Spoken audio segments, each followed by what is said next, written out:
Hey everyone, thank you for waiting for this video so patiently.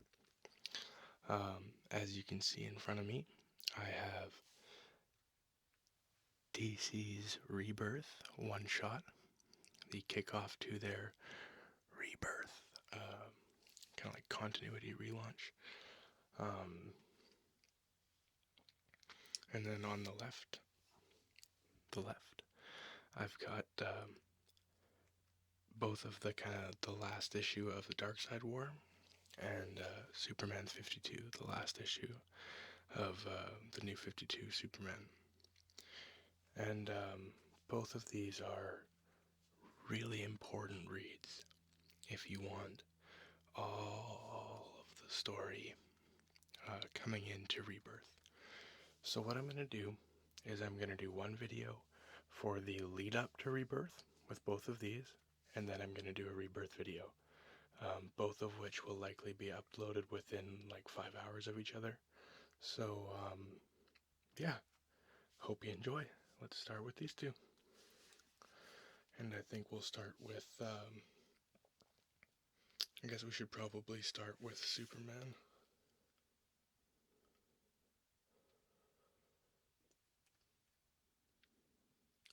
Or actually, let's start with the last part of Darkseid War. They came out the same week, but yeah, let's start with Darkseid War. So, I'm not going to read all of these guys. I'm just going to flip through and give my 2 cents on it and kind of tell you what's going on. So, here we have Grail, the daughter of Darkseid. And basically, what we see in this is that Darkseid dies, and the Anti-Monitor was freed from the anti-life equation, is exactly what it says here. And if you weren't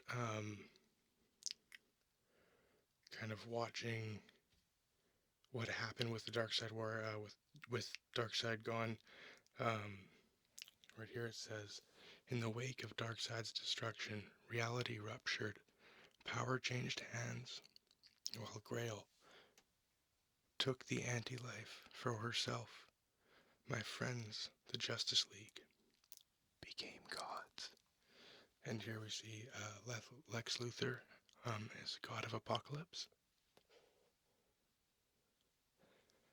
Shazam is the god of gods. Batman is the god of knowledge on the Mobius chair. And the Flash is the god of death. And he doesn't actually so much become a god as he gets possessed by Black Racer. For those of you who don't know, Black Racer is death for speedsters. Then we've got Superman as the god of strength.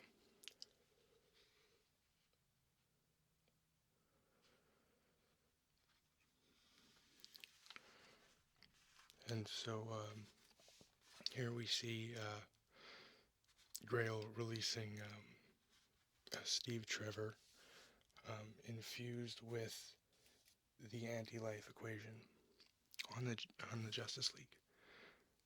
As you can see here. This is written by Jeff Johns, art by Jason Fabok.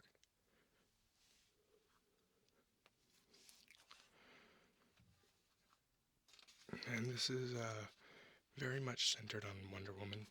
Most of the inner dialogue here in red is all Wonder Woman. So here we see Steve Trevor infused with the anti-life equation, has Wonder Woman pinned down, and she's kind of pleading with him to stop. And he says he's trying, and then he says he can't.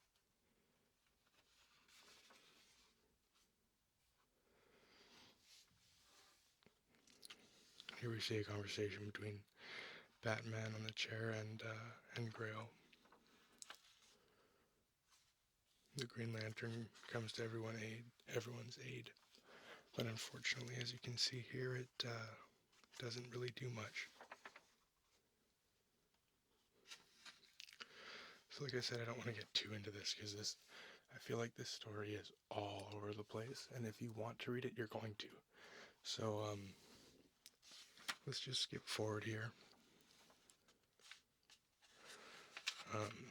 The big things that happen in this are essentially at the end, and I think that's just what I'm going to show you. So, spoiler alert. If you don't want things to get spoiled for you, then I highly recommend you turn this video off now. Okay, you had your chance. This is a great splash page. Clark saying, "We were never gods."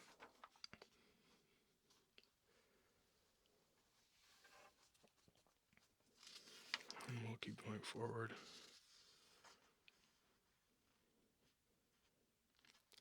And here we see a reborn dark side.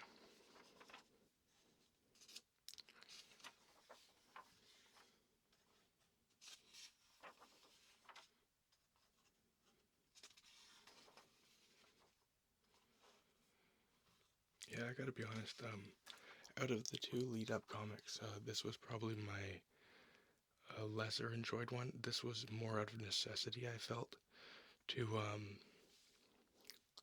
I guess, give readers a bridge over with everything that's happened. And it definitely does a decent enough job of that. As far as readability, it really kind of jumps around a little too much for its own good, in my opinion. Here we see Jessica Cruz as the new Green Lantern of Sector 2814.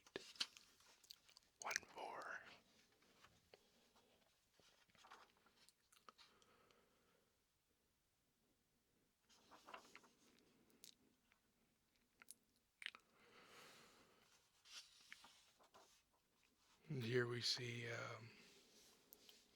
post results of all the fight and everything with Grail. I'll actually go back here. Grail kind of retreats and it says, "No more wars." She's holding a reincarnated version of Darkseid. She says, "Father, this is your second chance. And mine. With the power shed, you are a child again. As my mother raised me, I will raise you. I will finally learn to love you. I swear it." And then we get a very demonic baby looking shot right here, which was really well done. I like this page a lot. And here we see Lex Luthor returning to Apocalypse. And he is given a mother box by basically like the slaves of Apocalypse, I guess.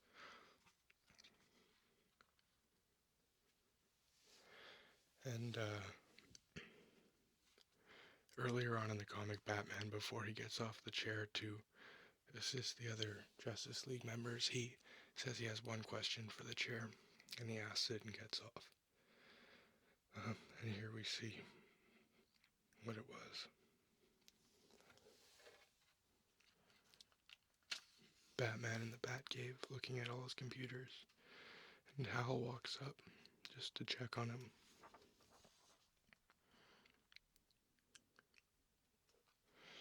And Hal says, Tell me about him. I heard you ask the chair, what's the Joker's real name? And I heard it answer you. And I heard you say, that's impossible. Why? Bruce says, it doesn't matter. What it does, Bruce, did it give you a name? Someone you know? And Bruce replies, it didn't give me a name. Then what did it say? It said there were three. Three? 3 Jokers? What the hell does that mean? I don't know yet, but I'm going to find out. and then we swap back to Wonder Woman. So, brief pause.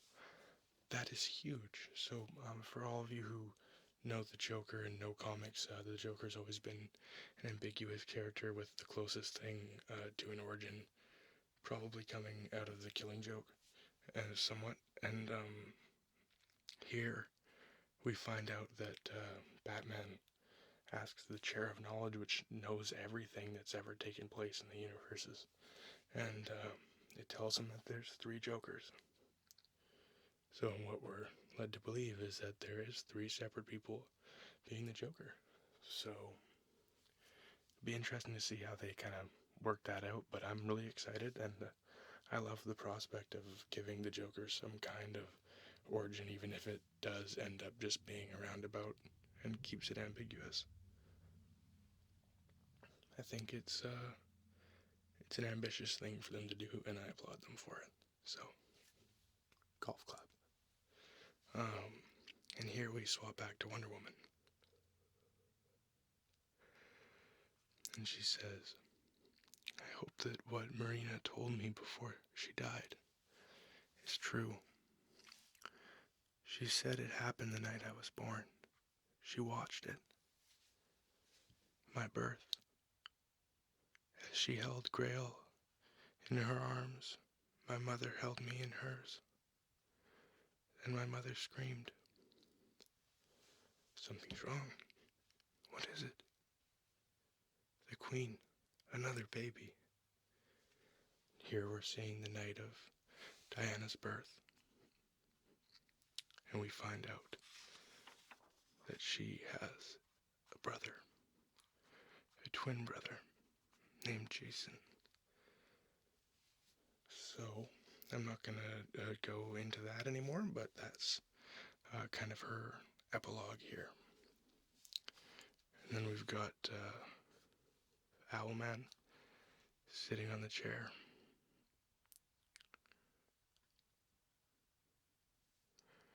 And Grid tells him, I advise you not to trust him, Owlman. He says, you're wrong, Grid. Metron has been a most helpful ally. I appreciate the freedom, Owlman. Now that I've taught you how to access the Mobius chair properly, I assume we're finished here. But a warning, do not seek too many answers. Your mind. And he says, cuts him off and says, is stronger than Batman's. I can process it all. So tell me everything, Chair. Tell me all the secrets of the unit. And he's cut off. We hear ping, ping, ping.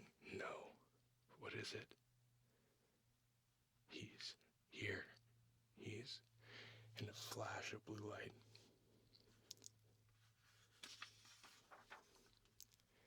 And he's gone. So, that is my abridged version of that. So, we kind of get, not so much, we get a tie-up to the Darkseid War, but it didn't really give us what it said it would, which is this huge, insane event that I don't want to say didn't change, because it did. But I don't think it played out how a lot of people expected, although I really enjoyed it. So, on to the next. We have Superman issue number 52. Now, if you guys have been following my channel for a while, or even if you haven't, you may or may not know that I'm not a huge Superman guy. Lately, that is beginning to turn around. This comic started with American Alien, which was really, really good. And now this, not that they're in continuity or anything, but now this has me really feeling an emotional connection to a character that I really didn't before.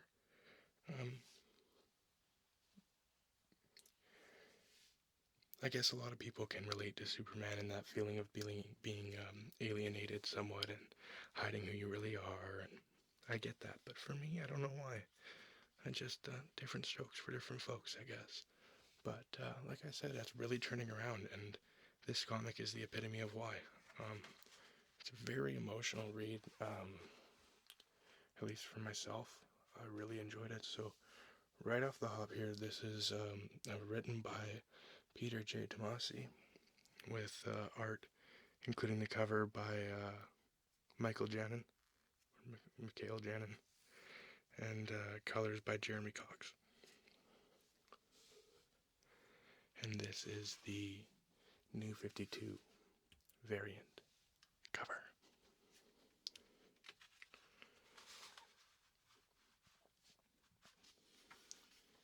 Okay, so right off the bat, we get Clark Kent fighting Denny Swan.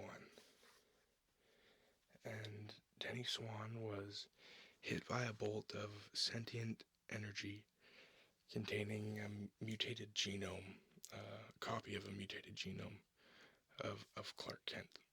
So he basically believes that he is Superman and he's been bestowed with all of the powers. He believes he's Clark Kent. He believes he's a reporter for the Daily Planet.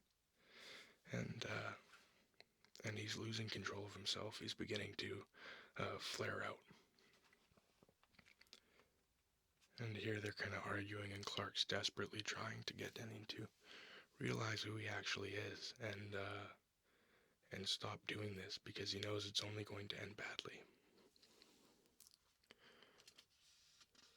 And Denny doesn't believe him. He just keeps beating on Clark and kind of sending him flying and always getting the better of him.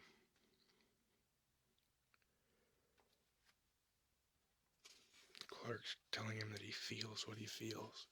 He knows what it's like.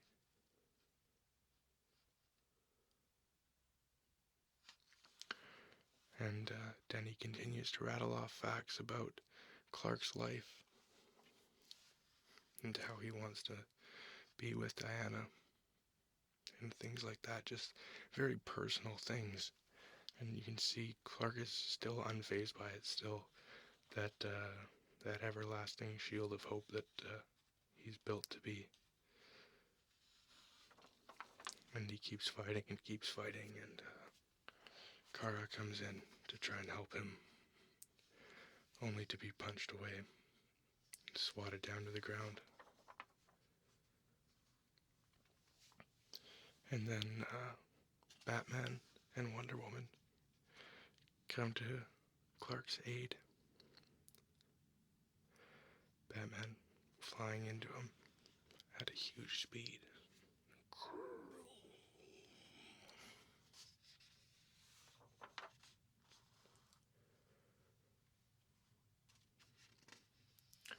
And what they say here is that he's still alive, he's still burning underneath the wreckage. Here we see Kara's fine. And Denny fires up from the wreckage. And he says, "I'll burn you all for not believing in me." And at this point, he's red hot.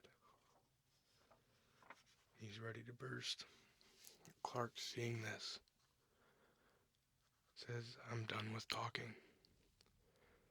And in one swift motion, just grabs Denny and flies him into space. He says, "Not much time. Only one option left. Have to get him higher so he doesn't kill anybody in case he blows before I can use my... Damn it. Nothing left. I'm losing altitude. No way I can keep him in orbit any longer." And out of nowhere we get pre-Flashpoint Superman to the rescue, and he gives them the little boost that Clark needs. Comes in and says, "Let's finish this thing." Clark says, "Who are you?" Pre-Flashpoint Soup says, "A friend. Get us up and away. fast as I can to save as many as we can. And Clark turns and sends him flying back down to Earth. And he says, whoever you are, the world's going to need you. And sacrificing himself. Flip through all the pages of ads here.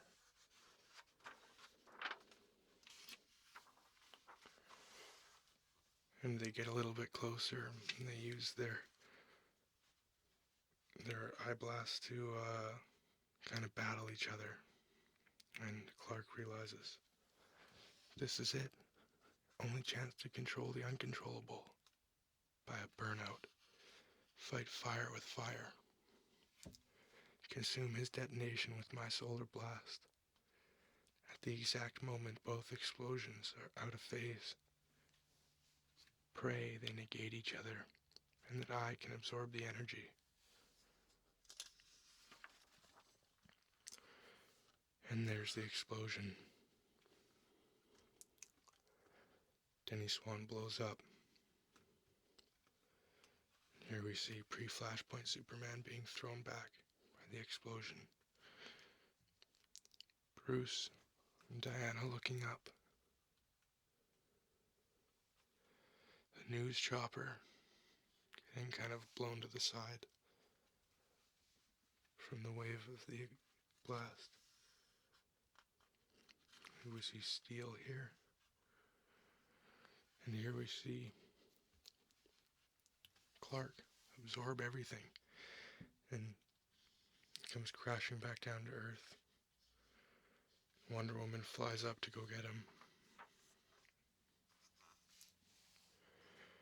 But before she's 20 feet off the ground, pre-Flashpoint, Superman comes in and brings Clark safely back down to the ground.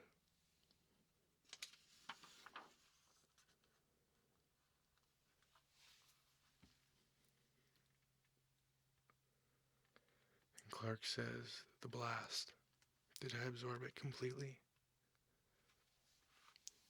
Every last bit of it. Batman replies. Good. Got worried there for a sec. And then Lana runs in and says, Clark, what am I going to do without my best friend?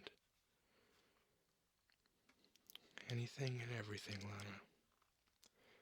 Anything and everything.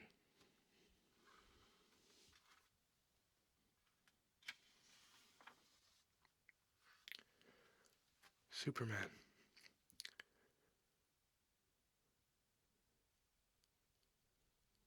He replies, should have realized I can keep you out of harm's way. And from a big story. You mean from you, Clark? Clark replies to Lois, remember everything we talked about? She says, I do, and I will. Clark looks over his shoulder and says, make me proud, Kara. Steel says, thanks for being there to inspire me. Clark replies, thanks for having my back so much recently. Take care of our girl, John Henry.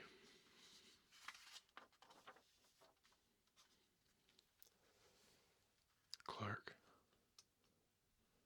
says Bruce. You don't have to say anything. I know. You're the best of us. Serving by your side's been my honor. No, the pleasures have been all mine, Batman. Taking everything I've got to hang on, Diana. The energy inside's burning. The pain's intense. Diana touches his face and says, it's time. Let go, darling. It's all right. Your parents are all waiting for you. And he says, What a lucky man I was.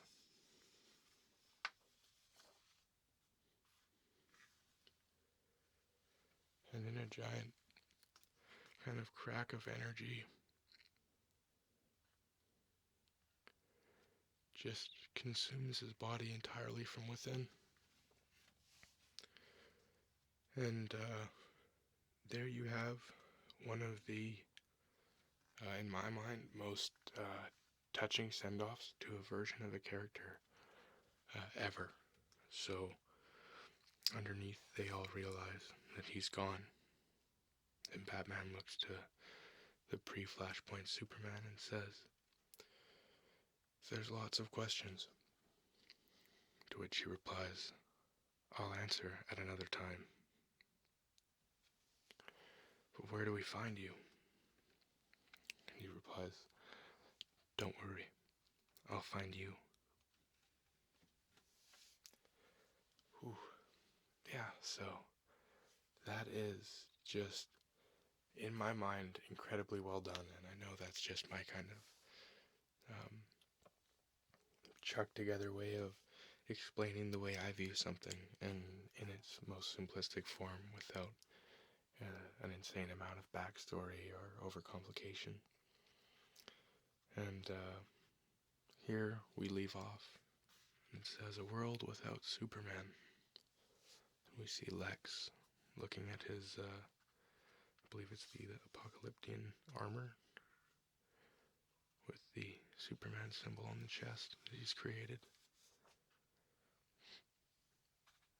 And we get Lois Lane telling the story that Clark asked her to. And so, that is that for those. So, little discussion here now that that's over. I obviously have gushed about it enough.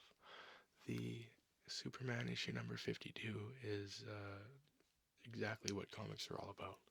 Being able to grab your emotions and hook you into a character storyline you may not have been so concerned about beforehand. And that's definitely what this did for me. So, yeah, I hope you guys enjoyed that. Little kind of haphazard put together of a explanation. So Rebirth will be coming up next. And I'm probably going to do Rebirth in a couple of parts because it's split into 4 chapters inside the book. So maybe I'll do it in 2 parts. And again, I probably won't be reading that in its entirety, as YouTube has been really harsh on a lot of content creators lately as far as copyright claims go. Some bogus, some not. But I don't want to get in trouble that way, so I'll be posting them in parts. And I hope you enjoy that. So thank you very much, guys, for being so patient with me, as always. And especially now, as I heal from injuries and stuff like that. So, again, thank you guys so much for your patience, your support, your loyalty to, that sounded weird, to my channel, and to me as a person. I've never felt so supported by a group online. It's really something else. So I'm thankful for each and every one of you, and I wish you all the best. Peace, love, and hugs, and take care.